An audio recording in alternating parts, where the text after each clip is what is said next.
Good morning student.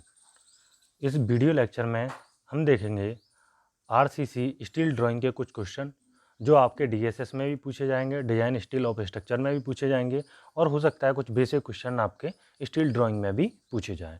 जैसे कि आप सब लोग जानते हैं कि स्टील ड्राइंग का जो पेपर होता है, हम जो ड्राइंग का पेपर करते हैं वो कुछ अलग तरीके से करते थे, बट उसमें से अब ऑब्जेक्टिव क्वेश्चन पूछे जा सकते हैं।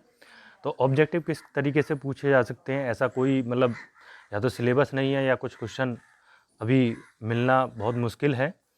तो कुछ हम ये मान के चल रहे हैं कि हो सकता है कुछ डीएसएस के बेसिक क्वेश्चनों को पूछे, ठीक है।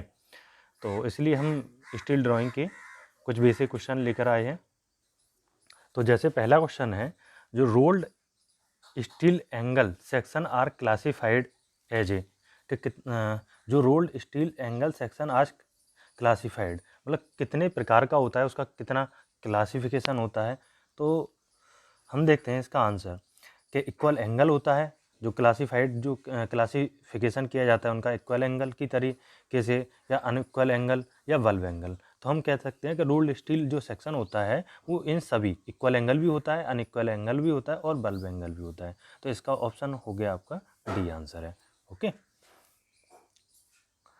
नेक्स्ट क्वेश्चन देख लेते हैं। The heaviest I section for the same depth. अगर हम सेक्शन की सेम डेप्थ रखते हैं तो सबसे हैवीएस्ट सेक्शन कौन सा हो सकता है। तो सबसे पहला ऑप्शन है Indian standard light beam, Indian standard medium beam, तो इंडियन स्टैंडर्ड हैवी बीम या इंडियन स्टैंडर्ड वाइड बीम। तो देखो नाम से ही ज्ञात है हमें कि सबसे हैवीएस्ट सेक्शन क्या होता है, इंडियन स्टैंडर्ड हैवी बीम। तो इसका ऑप्शन आंसर सी हमारा करेक्ट है। ओके, तो option C Indian standard heavy beam same depth के लिए सबसे हैवी सेक्शन होता है। Okay, next question. Rolled steel T section are used to, मतलब जो रोल्ड स्टील टी सेक्शन होता है उसको किस तरीके से यूज करते हैं। एज ए कॉलम के रूप में भी यूज करते हैं क्या, with flat strips to connect plate in steel rectangular tank.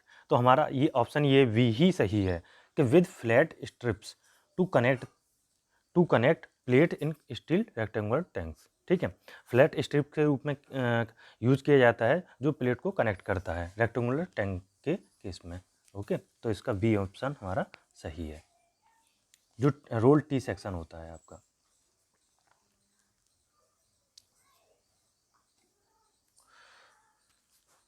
As per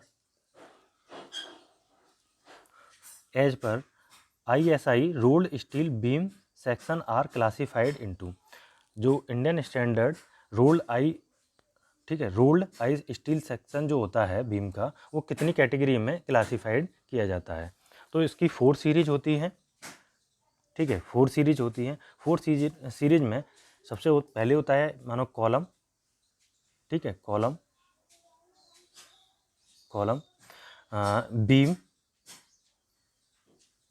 beam channel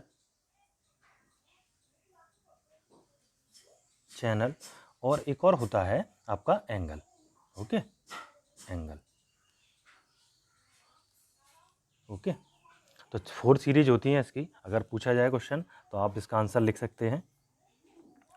bulb angle are used in, जो बल्ब एंगल है वो कहाँ पर यूज किया जाता है। तो आपको याद रखना है ये हमारा यूज किया जाता है शिप बिल्डिंग में।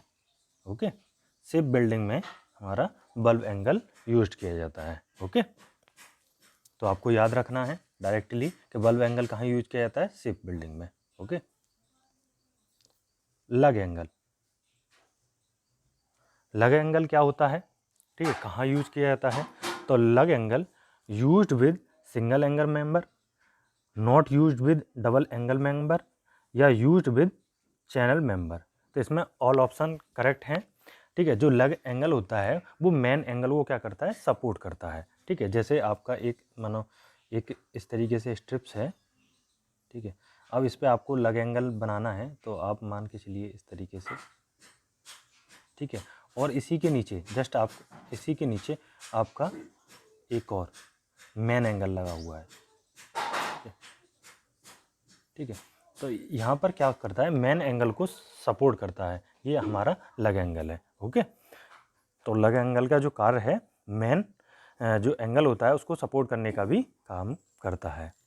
तो सिंगल एंगल मेंबर के लिए यूज होता है, डबल के लिए नहीं, और चैनल मेंबर में भी यूज होता है। तो इसका ऑप्शन डी है कि all option are correct. Okay,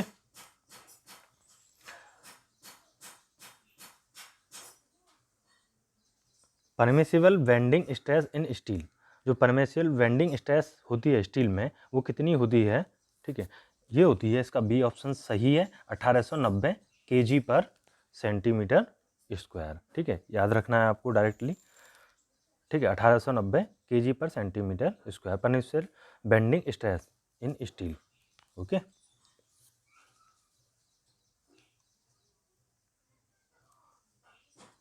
according to IS 800 1984 के अनुसार the permissible stress in axial tension, axial tension में जो स्टील की जो परमिसिबल स्ट्रेस होती है वो कितनी होती है? तो इसका ऑप्शन डी सही है, वो होता है 0.6 FI। ठीक है, हम अलग अलग के लिए बता देते हैं आपको।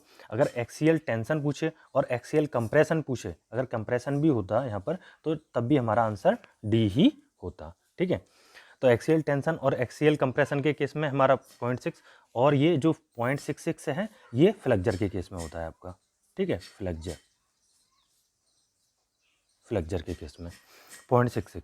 ठीक है, और एवरेज के लिए होता है आपका 0.4, शियर स्ट्रेस के लिए 0.4 FY, किसके लिए? आपका शियर के केस में। ठीक है, एवरेज शियर स्ट्रेस के रूप में होता है 0.4, और बेरिंग के केस में होता है 0.75। ओके, तो आपको ये याद रखना है। नेक्स्ट, परमिसिबल स्ट्रेस में आल्सो नोन एज, जो परमिसिबल स्ट्रेस है उसको अलग किस नाम से भी जाना जाता है? तो परमिसिबल स्ट्रेस को हम वर्किंग स्ट्रेस के नाम से भी जानते हैं। ठीक है, वर्किंग स्ट्रेस के मेथड से भी, वर्किंग स्ट्रेस से भी जानते हैं परमिसिबल स्ट्रेस को। अल्टीमेट स्ट्रेस क्या होता है? जिस पर वो टूटता है, उसकी स्ट्रेंथ कितनी होती है, अल्टीमेट। ठीक है, उसको कहते हैं। और यील्ड किसके केस में होता है आपका? ये भी अल्टीमेट ही होता है, बट स्टील के केस में होता है। ओके, नेक्स्ट क्वेश्चन देखो, आगे अभी जो बताया था क्वेश्चन आपके सामने का, the average shear stress for rolled steel section, rolled steel section के लिए जो एवरेज शियर स्ट्रेंथ होती है कितनी होती है? वो होती है आपकी सी ऑप्शन है इसमें। ठीक है, 10-25 kg पर सेंटीमीटर स्क्वायर है, इसका जो यूनिट है वो kg पर सेंटीमीटर स्क्वायर। ठीक है, और कैसे निकालेंगे? इसको निकालेंगे बराबर 0.4 गुणा 250, 230 सॉरी 250, या फिर 250 के लिए 0 पॉइंट, तो 25 चौका 100 आ जाएगा, और 100 में हम मल्टीप्लाई कर देंगे 9 पॉइंट। ठीक है, 9 पॉइंट। ठीक है, उसको हमें किस में कन्वर्ट कर देना है? 9.81। ठीक है, तो इसके पास में जो ऑप्शन रहेगा 9.81 के पास में जो ऑप्शन है, नियरेस्ट ऑप्शन में जाना है हमें, तो करीब ये आंसर आएगा 10-25 kg पर सेंटीमीटर स्क्वायर। रोल जो एवरेज शियर स्ट्रेस जो होता है वो होता है 0.4 FY। ठीक है, तो FY की वैल्यू भिन्न भिन्न के लिए अलग अलग होती है। ठीक है, तो यहाँ पर जो नियरेस्ट ऑप्शन आएगा वो आएगा 10-25 kg पर। देखो 945 भी है, बट वो कम है, तो हम उतना नहीं लेंगे, इससे अधिक ही लेंगे। ठीक है,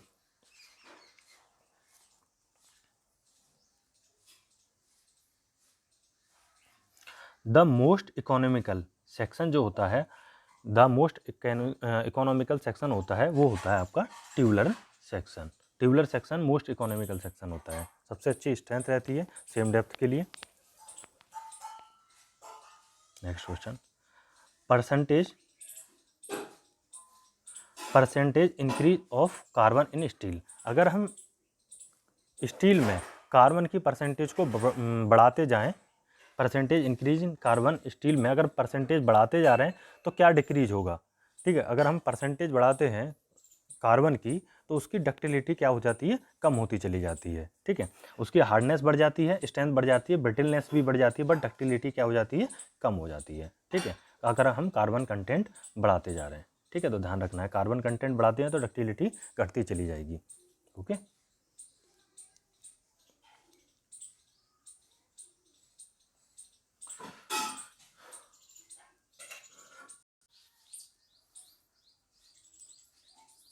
रोल्ड स्टील बीम, जो रोल्ड स्टील बीम है वो किस किस के लिए यूज किए जाते हैं? Mainly use for resist bending stress, बिल्कुल सही बात है।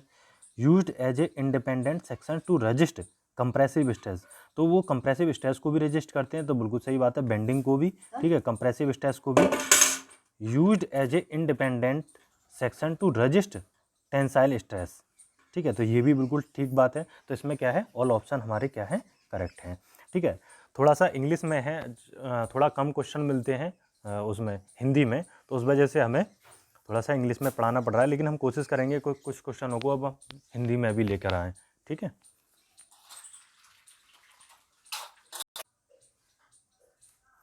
ये structure member subjected to tensile force, कोई स्ट्रक्चर मेंबर है जो टेंसाइल फोर्स लगा हुआ है in a direction parallel to longitudinal axis is generally known as, तो किसके रूप में वो जाना जाता है?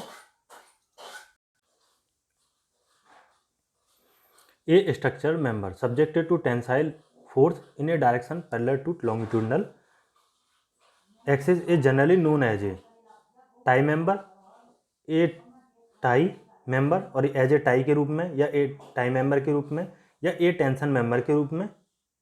तो हाँ, देखो सभी ये टेंशन मेंबर के रूप में यूज किए जाते हैं, इसलिए इन पर सब पर टेंसाइल फोर्स लगता है। ठीक है, तो इसका जो राइट आंसर है वो ऑप्शन डी है। ओके, जो आंसर डी है वो आपका बिल्कुल करेक्ट है, all option are correct. Next question देख लेते हैं।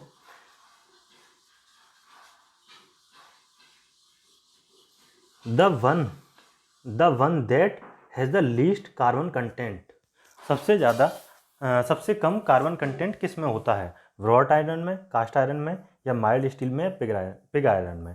तो सबसे कम होता है, लीस्ट सबसे कम होता है व्रॉट आयरन में। तो ये काफ़ी क्वेश्चन पूछा जाता है, हो सकता है पूछा जाए। ठीक है, और पिग आयरन में सबसे ज़्यादा होता है। ठीक है, इन सभी ऑप्शन में तो पिग आयरन में सबसे ज़्यादा और व्रॉट आयरन में सबसे कम कार्बन कंटेंट होता है। ओके,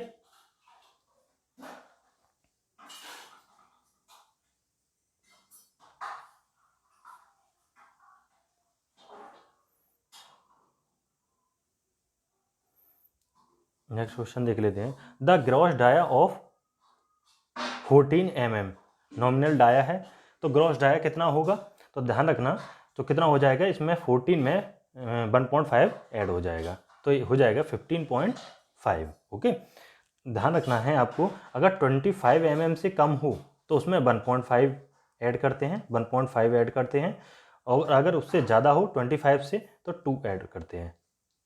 ठीक है, तो ध्यान रखना है, 2 ऐड करेंगे, 2 mm। ओके,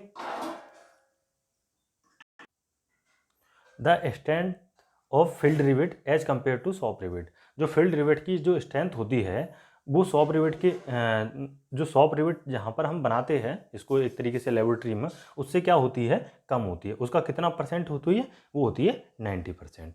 ठीक है, तो स्ट्रेंथ ऑफ फील्ड रिवेट की जो स्ट्रेंथ होती है वो सॉफ्ट रिवेट के कंपेरिजन में उसकी कितनी होती है? 90% होती है। ओके,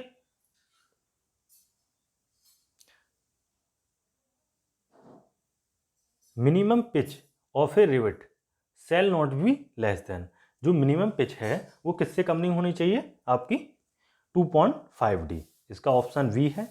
2.5D से क्या हो, कम नहीं होनी चाहिए। Minimum pitch of the rivet shall not be less than 2.5D। Okay,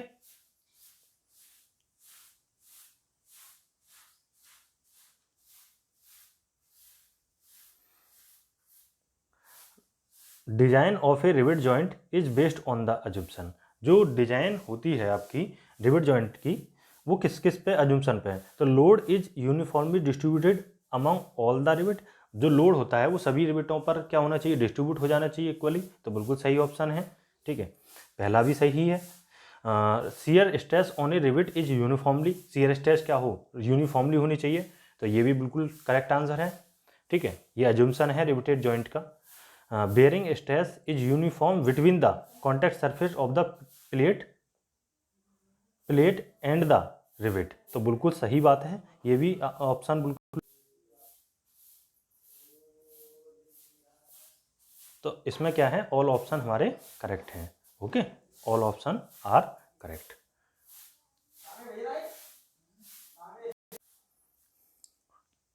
last question और देख लेते हैं। When the two plate are placed end to end joint by the two cover plate the joint is known as, मतलब अगर दो प्लेटों को पास रखा जाए एंड टू एंड और उनके ऊपर एक नीचे प्लेट लगाई जाए, एक ऊपर प्लेट लगाई जाए, ठीक है, टू कवर प्लेट हो उसमें, ठीक है, और एंड टू एंड रखा जाए, तो उस जॉइंट को क्या नाम देते हैं? ठीक है, तो उसको कहते हैं डबल कवर बट जॉइंट। ठीक है, याद रखना है आपको, डबल कवर बट जॉइंट। ठीक है, इस तरीके से हूँ, एक प्लेट इधर और एक प्लेट इधर एंड टू एंड, और इसके ऊपर एक प्लेट और नीचे भी एक प्लेट हो। ठीक है, इधर हम रिवेट लगा दें दोनों तरफ। ठीक है, इसको हम क्या क्या कहते हैं? Double cover butt joint. Okay, तो इस वीडियो लेक्चर में इतना ही। आप क्वेश्चनों को तैयार करते रहना, बताना कैसा मीडियम है, ठीक मीडियम है या नहीं है, या फिर हम बोर्ड पर ही कराएं, तो आप जो भी ऑप्शन हो आप बताएंगे। ठीक है, आज एक्सपेरिमेंट किया है, अगर ठीक लगा आपको तो बताना, अगर नहीं लगता है तो कुछ और नया ट्राई करेंगे। ओके, चलो ठीक है, तो फिर थैंक यू।